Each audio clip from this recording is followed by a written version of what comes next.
Selamat pagi. Terima kasih sekali lagi untuk kesempatan yang diberikan kepada saya. Selalu senang untuk membagikan kebenaran firman Tuhan, walaupun pendalaman tentang 2 Samuel tidak semudah yang dibayangkan, apalagi dengan narasi yang panjang satu pasal seperti ini, menuntut banyak sekali waktu dan pemikiran, tapi saya menikmati karena saya yakin Anda semua juga menikmati apa yang sedang kita lalui bersama, yaitu go through the book of Second Samuel.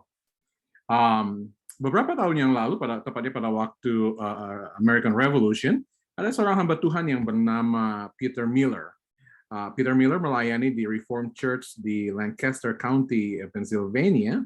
Tapi sayangnya suatu saat dalam hidupnya, Peter kemudian resign dan kemudian bergabung dengan komunitas mistis. Dan penggantinya yang bernama Michael Whitman kecewa dengan itu dan kemudian seringkali mencemooh, mengolok-olok dan melakukan banyak hal yang tidak menyenangkan hati Peter. Tetapi Peter selalu berkata kepada orang yang namanya Peter baik sekali ya, selalu berkata kepada Michael, God loves you and so do I. Saya tetap mengasihi engkau. Well, perang berkecamuk dan Michael bergabung dengan ketentaraan, tetapi Peter karena pasifis tidak percayakan perang, dia dianggap tidak patriotik oleh Michael sehingga Michael terus mencemooh tapi ternyata Peter adalah teman baik dari George Washington sehingga dia menjadi spy dari George Washington juga, dan suatu saat ketika tentara Inggris menyerang daerah tersebut, Michael kemudian surrender dan bergabung menjadi mata-mata dari tentara Inggris. Dan singkat cerita dia kedapatan menjadi mata-mata dan dia ditangkap oleh tentara Amerika dan dijatuhi hukuman mati. Dia harus digantung untuk hukuman mati dan mendengar hal ini, Peter Miller kemudian berjalan sejauh 70 miles dan untuk memohon kepada temannya, yaitu George Washington, dan berkata, George, tolong bebaskan teman saya. Lalu kemudian George berkata kepada Peter, I'm sorry Peter, but I cannot release your friend, Michael. Lalu jawab Peter, friend, sir, no, he's not my friend, he is my worst enemy. Kata Washington, if you would walk all this way to beg a pardon for your worst enemy, that makes a difference. I will release him to you. Di dalam pelayanan seringkali kita melihat ada kritik, ada penentang pelayanan kita. Kita melakukan hal yang terbaik, kita berkhotbah dengan baik, tapi kemudian selalu ada yang mengkritik dan lain sebagainya. Dan rata-rata pendeta di Amerika menerima email pada hari Senin yang mengkritik khotbah mereka. Saya mau ucap syukur sahabat-sahabat di Living Stones, saya tidak pernah ingat ada email yang mendiscourage khotbah saya, tapi saya selalu menikmati interaksi dengan orang-orang yang berbeda pendapat di dalam pelayanan. Tetapi ketika kita berbicara mengenai penentang di dalam pelayanan, Tuhan memberikan kepada kita contoh teladan yang baik sekali dari cerita Daud di dalam 2 Samuel 15, bagaimana dia menghadapi penentangnya, yaitu anaknya sendiri, Absalom. Mari kita melihat di dalam 2 Samuel pasal 15, kita mulai dengan ayat yang pertama. Sesudah itu, Absalom menyediakan baginya sebuah kereta serta kuda dan 50 orang yang berlari di depannya. Nah, saya ingin membagikan kepada Anda, di dalam kehidupan ini ada 3 hal yang biasanya kita hadapi. Selalu akan ada penentang di dalam pelayanan kepemimpinan Anda, selalu akan ada pendukung dalam kepemimpinan Anda, dan selalu ada jalan keluar di dalam masalah yang Anda hadapi. Jadi ini 3 hal yang selalu terjadi ketika Anda menjadi pemimpin, ketika Anda menjadi hamba Tuhan, menjadi pelayan. Ini yang selalu terjadi. Nah, mari kita lihat apa yang dimaksud ketika berbicara mengenai penentang di dalam pelayanan kita. Selalu akan ada, dan dalam hal ini Absalom yang kemudian menentang. Nah, Anda harus tahu bahwa mudah bagi Daud untuk mengalahkan musuh-musuh di luar. Sangat mudah. Dia kuat, dia punya pengalaman, tetapi menghadapi penentang-penentang dari dalam ini yang sedikit merepotkan Daud. Saya akan menjelaskan mengapa. Tetapi mari kita melihat bagaimana ayat 1 itu penting sekali untuk kita pahami ketika dikatakan bahwa Absalom menyediakan baginya sebuah kereta serta kuda dan 50 orang yang berlari di depannya. Ini merupakan pertama kalinya kita melihat penguasa Israel, karena Absalom belum menjadi raja, penguasa Israel menggunakan kereta kuda di dalam menunjukkan kekuatannya. Peringatan Allah akan kereta kuda dapat kita dapati di Ulangan pasal 17 ayat 16. Musa memperingatkan bangsa Israel tentang masa depan bangsa Israel ketika mereka akan memiliki raja. Dia berkata, hanya janganlah raja, ia memelihara banyak kuda, janganlah ia mengembalikan bangsa ini ke Mesir untuk mendapat banyak kuda, Sebab Tuhan telah berfirman kepadamu, janganlah sekali-kali kamu kembali melalui jalan ini lagi. Dua hal mengenai kereta kuda di sini.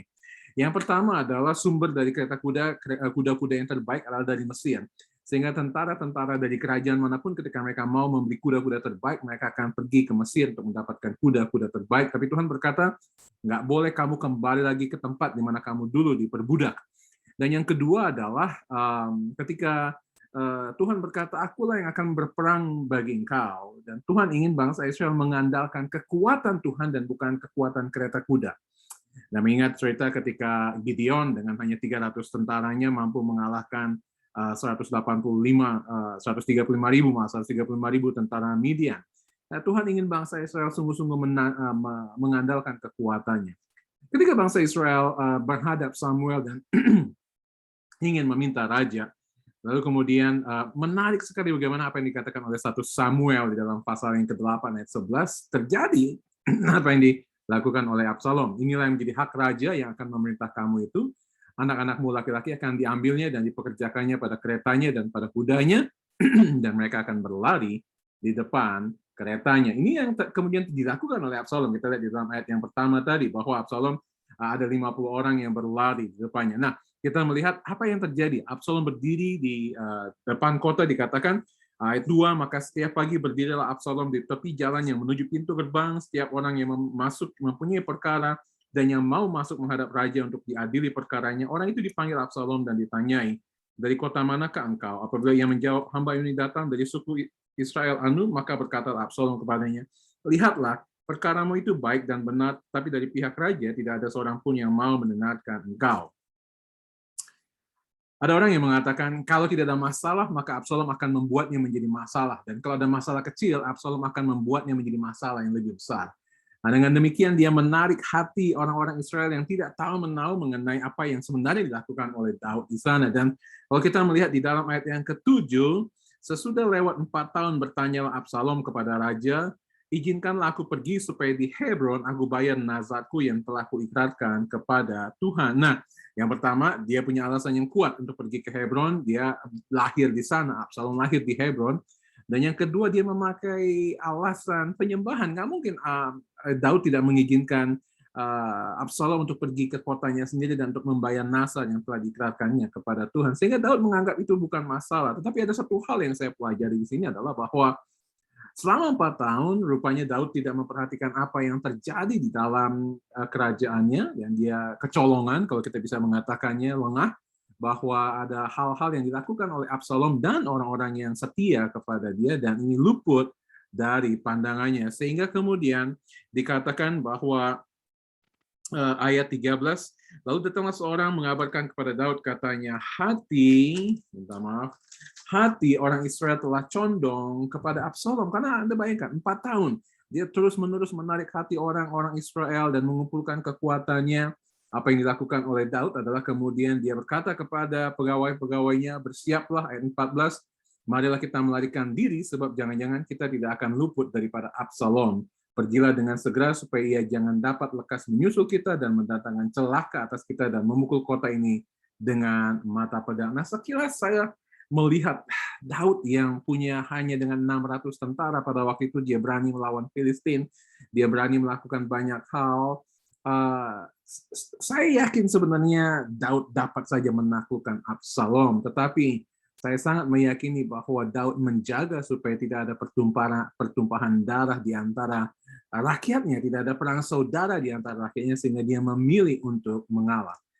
Ketika kita berpikir mengenai penentang-penentang di dalam pelayanan kita, kita juga harus meyakini bahwa akan selalu ada pendukung dalam kepemimpinan Anda. Jika Anda seorang yang diurapi Tuhan, jika Anda seorang yang dipanggil oleh Tuhan, dan Anda setia kepada firman Tuhan, berapapun orang yang menentang Anda, saya yakin selalu akan ada orang yang mendukung Anda karena kesetiaan Anda kepada firman Tuhan. Dua hal yang saya lihat dilakukan oleh orang-orang di sini. Pendukung Anda akan mengamati kesetiaan Anda pada firman Tuhan, dan pendukung Anda akan melihat kerendahan hati Anda. Kesetiaan Anda pada firman Tuhan. Saya lihat menarik sekali ketika ayat 24. Ayat 24 dikatakan seperti semua orang sudah mengikuti Daud untuk mengikuti Daud mengungsi, tetapi kemudian ada Zadok. beserta semua orang Lewi, pengangkat tabut perjanjian Allah. Mereka meletakkan tabut Allah itu, juga Abiatar ikut, imam besar ikut, sampai seluruh rakyat dari kota selesai menyeberang. Berkatalah raja kepada Zadok, bawalah tabut itu kembali ke kota. Ini menarik sekali, indah sekali ayat 25. Jika aku mendapat kasih karunia di mata Tuhan, maka ia akan mengizinkan aku kembali, sehingga aku akan melihatnya lagi, juga tempat kediamannya. Menarik kalau saya melihat bagaimana Daud di tengah kesedihannya, kehancurannya, menghadapi pemberontakan dari anaknya sendiri, tidak egois dengan mengikuti orang-orang Lewi mendukung dia, imam besar mengikuti dia, dan tabut perjanjian yang merupakan sumber kemenangan itu mau dibawa oleh mereka untuk beserta dengan Daud. Tapi Daud dengan kesetiaan yang sungguh pada firman Tuhan, dia berkata, jika ia mengizinkan aku kembali, jika aku dapat kasih karunia di mata Tuhan, aku akan melihatnya lagi. Aku akan melihat tabut perjanjian, dan aku akan melihat tempat kediamannya. Kesetiaan Daud kepada firman Tuhan disaksikan oleh rakyatnya, dan ini yang membuat pendukung-pendukungnya tetap mendukung dia karena kesetiaan Daud kepada firman Tuhan. Dan ini yang menjadi kekuatan bagi saya, kekuatan bagi Anda. Saya tahu ketika saya mengambil keputusan itu sesuai dengan firman Tuhan, dan saya tidak takut. Kalau memang orang mengatakan tidak setuju dengan keputusan saya, silakan. Tapi kalau saya lebih takut untuk tidak setia kepada firman Tuhan daripada setia kepada orang. Dan ini harus kita pegang teguh. Kesetiaan kita kepada firman Tuhan haruslah yang menjadi paling utama di dalam kehidupan pelayanan kita. Yang kedua, pendukung Anda akan melihat kerendahan hati Anda. Anda melihat apa yang dilakukan oleh Daud dan orang-orangnya, ada tangisan. Ada orang-orang yang datang dan berjalan dan mereka menangis ketika Daud, lihat di dalam ayat 23, seluruh negeri menangis dengan suara keras ketika seluruh rakyat berjalan lewat raja menyeberangi sungai Kidron dan seluruh rakyat berjalan di hadapan padang gunung. Ada kesedihan yang luar biasa yang terjadi di situ. Karena apa? Karena Daud harus keluar dari istananya, dari ibu kotanya, dari tempat dia memerintah. Dan yang saya lihat di sini adalah ada kerendahan hati yang luar biasa. Kerendahan hati yang luar biasa yang ditunjukkan oleh Daud di hadapan rakyatnya. Anda tahu pemimpin besar seperti Daud, Saul pun dapat dia taklukkan. Filistin dia kalahkan. Dia memiliki kehebatan luar biasa, ketenaran, kehebatan. Tetapi dia memilih untuk merendahkan hatinya karena dia tahu bahwa kalau tahta itu diberikan oleh Tuhan kepadanya, Tuhan juga dapat mengambil tahta itu daripadanya. Dengan kata lain, dia berkata, everything is yours, Lord. Segala sesuatu milik engkau. Kalau engkau mau ambil tahta ini, silakan ambil karena engkau yang sudah memberikan tahta itu kepada saya. Ini yang selalu menjadi peringatan buat kita. Bahwa kita tidak boleh untuk menjadi serakah dan menganggap bahwa segala sesuatu itu adalah milik kita, tetapi yang harus kita tunjukkan adalah kerendahan hati kita di hadapan Tuhan yang selalu menolong kita. Mari kita melihat yang ketiga, selalu akan ada jalan keluar di dalam masalah Anda. Yang pertama kita melihat tadi, pasti ada penentang di dalam pelayanan kita. Yang kedua, pasti akan ada pendukung. Tapi ada pendukung saja tidak cukup. Ada masalah, dan kita harus tahu bahwa kita memerlukan jalan keluar dari masalah ini. Walaupun di dalam pasal 15 kita belum melihat pasal 15, tetapi minggu depan saya dan kemudian ayat pasal 17 bagian yang indah sekali, Yahya akan membawakan bagian ini, tapi kita lihat bahwa akan ada jalan keluar yang diberikan. Nah, kita akan melihat nama Husai di sini. Kita melihat ayat 32, ketika Daud sampai ke puncak, ke tempat orang sujud menyembah kepada Allah, maka datanglah Husai, orang Arki, mendapatkan dia dengan jubah yang terkoyak dan dengan tanah di atas kepala. Berkatalah Daud kepadanya, jika engkau turut dengan aku, maka engkau menjadi beban kepadaku nanti. Tapi jika engkau kembali ke kota dan berkata kepada Absalom, aku ini hambamu, ya raja, sejak dahulu aku hamba ayahmu, tapi sekarang aku menjadi hambamu. Dengan demikian engkau dapat membatalkan nasihat Ahitofel demi aku. Lalu kemudian ayat ke-37, dan tibalah Husai, sahabat Daud di Yerusalem, tepat pada waktu Absalom masuk ke kota itu. Saya tidak ingin mengambil bagian yang indah nanti, tetapi Husai akan menjadi kunci dari jalan yang disuliapkan oleh Tuhan. Kita melihat bahwa Tuhan mengizinkan Daud untuk sekali lagi menghadapi masalah ini karena Tuhan ingin Daud sungguh-sungguh berserah kepada Tuhan. Kemenangan disiapkan bagi Tuhan disiapkan oleh Tuhan bagi mereka yang berserah kepadanya. Ini kita yakin, kemenangan disiapkan Tuhan bagi mereka yang berserah kepadanya. Mengingatkan kita kepada Salomo, mungkin dia mengingat segala sesuatu yang terjadi ini dan dia menulis, serahkanlah perbuatanmu kepada Tuhan, maka terlaksanalah segala rencanamu. Just cast everything, surrender everything. Berserah kepada Tuhan, dan ini yang dilakukan oleh Daud. Nanti beberapa pasal ke depan kita lihat Daud kembali ke tahtanya, dan Absalom mati kalah berperang, dan Tuhan sudah menyiapkan kemenangan ketika orang yang benar itu berjalan bersama dengan Tuhan. Lalu kita melihat juga kemenangan diberikan Tuhan bagi mereka yang menanti-nantikan Tuhan. Apa yang kita lihat adalah Daud di sini pergi mengungsi karena dia ingin menantikan jawaban Tuhan dalam hidup. Dia ingin Tuhan yang berkarya, dia ingin Tuhan yang beracara dalam bahasa kita sekarang ini. Daud ingin menyerahkan semuanya karena dia tahu bahwa ada kemenangan yang diberikan Tuhan. Dan mengingatkan kita ketika kita menanti-nantikan Tuhan, Yesaya 40 ayat 31, tetapi orang yang menanti-nantikan Tuhan mendapatkan kekuatan baru. Mereka seumpama raja wali yang naik terbang dengan kekuatan sayapnya. Mereka berlari dan tidak menjadi lesu. Mereka berjalan dan tidak menjadi lelah. Luar biasa ketika kita melihat hal yang sudah diberikan.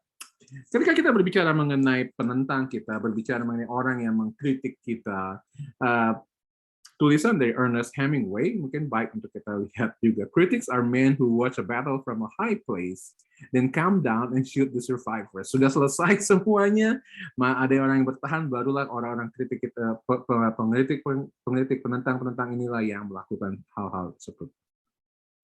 Saya mencari beberapa sumber dan seorang dari Charleston Ministry menulis 10 hal ini. 10 healthy ways to respond to my critics.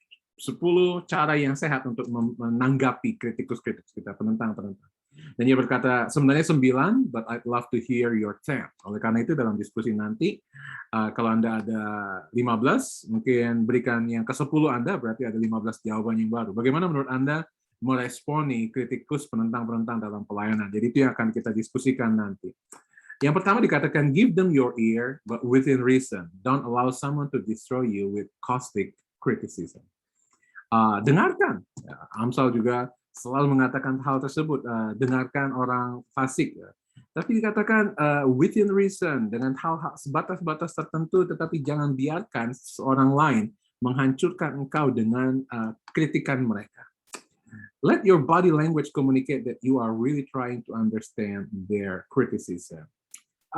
Kritik, krino, dari bahasa Yunani krinomai, artinya menilai. Kita harus tahu bahwa ada orang yang mengkritik kita karena ingin menilai, ada kritikan yang positif yang membangun, kita perlu itu semua. Kita tidak suka mendengar kritikan yang menjatuhkan, tapi apa boleh buat? Kita nggak bisa mengendalikan mulut orang, tapi biarlah Tuhan yang mengendalikan diri kita sendiri. Dan yang kedua dikatakan, let your body language, biar ada gerakan bahasa tubuh kita yang menolong supaya orang itu tahu bahwa kita sedang mendengarkan mereka. Avoid an immediate retort such as yeah, but you're wrong, or some other defensive response. Sulit sekali saya untuk melakukan hal ini. Tapi saya belajar untuk bite my tongue ketika orang mulai mengkritik ini, mengkritik itu, dan ini yang harus kita lakukan untuk menahan diri dari mengelak, tapi membiarkan orang mengatakannya. Dan ayat keempat, ini yang saya sedang terus coba praktekkan. Dan Tuhan memberkati. Luar biasa ketika breathe this silent prayer. Lord, give me grace to respond and not react.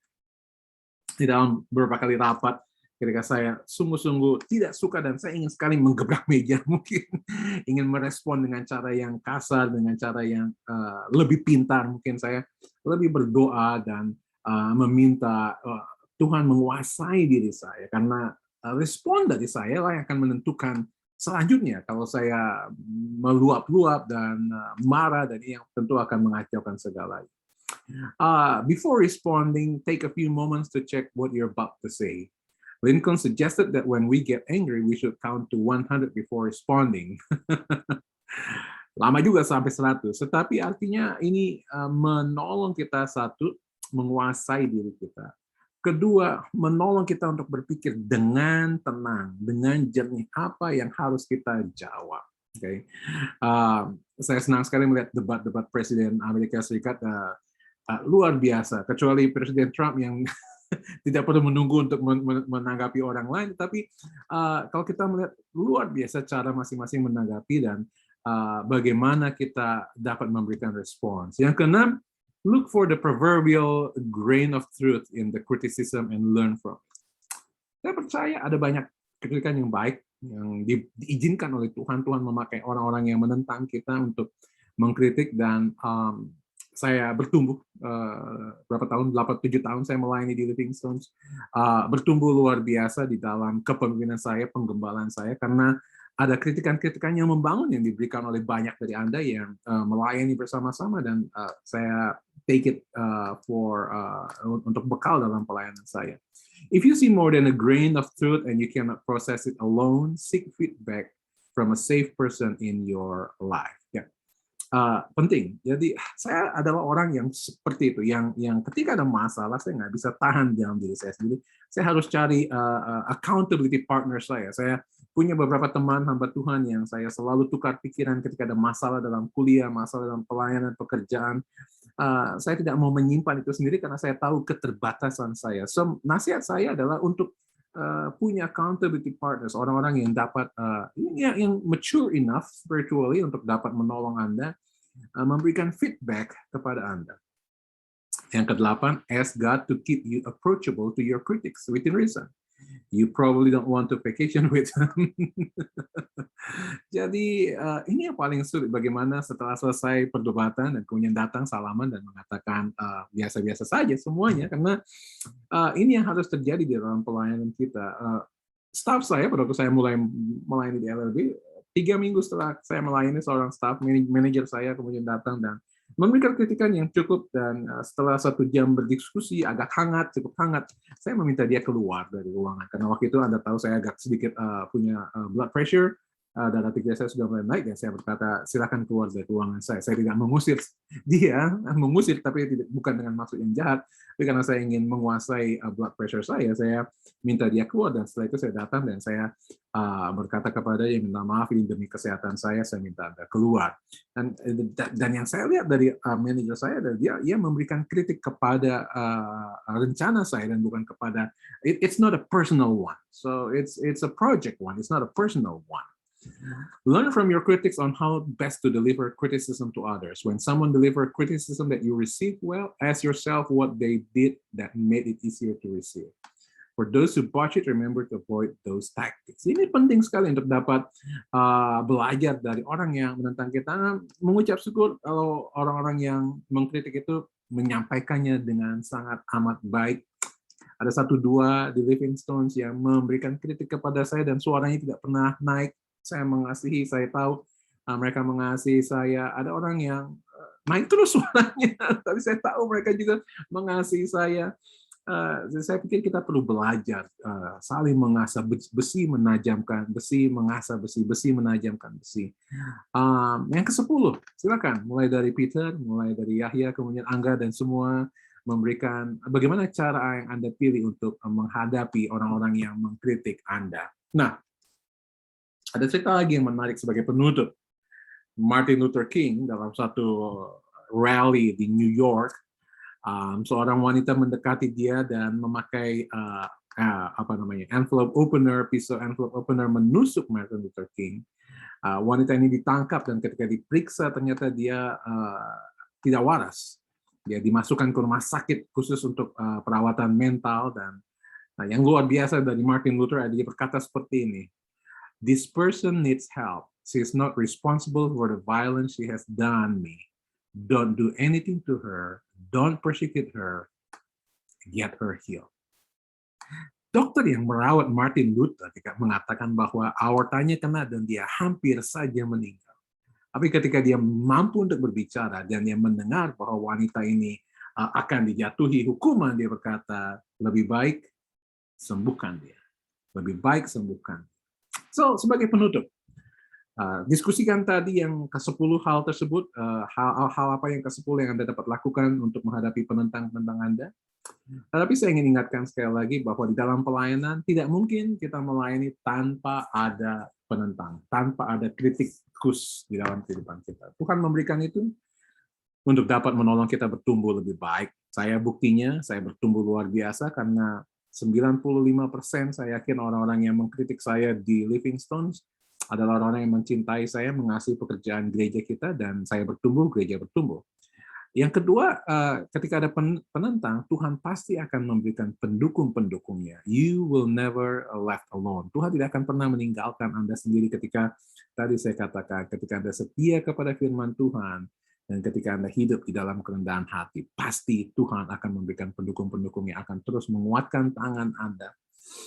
Dan yang terakhir, Tuhan pasti memberikan jalan keluar. Apa jalan keluar yang diberikan oleh Husai?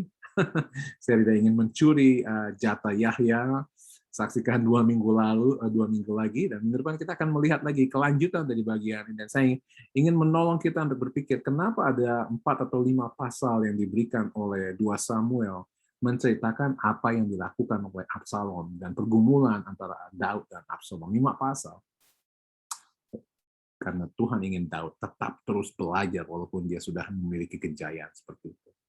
Dimanapun Anda, level apapun kepemimpinan Anda, Tuhan tetap mau Anda merendahkan hati, belajar untuk menghadapi kritik-kritik dalam kehidupan Anda. Bapak, hamba mengucap syukur untuk kesempatan yang Tuhan berikan dan diizinkan oleh leaders dari Living Stones untuk hamba dapat belajar bersama-sama, mengajar bagian yang indah ini, dan hamba berdoa, berkati ketika mereka diskusi, ketika mereka mencerna 2 Samuel 15 ini, dan ketika mereka memuliakan Tuhan di dalam kepemimpinan mereka. Dalam nama-Mu Tuhan Yesus, kami berdoa dan mengucap syukur. Amin. Terima kasih. Tuhan Yesus memberkati.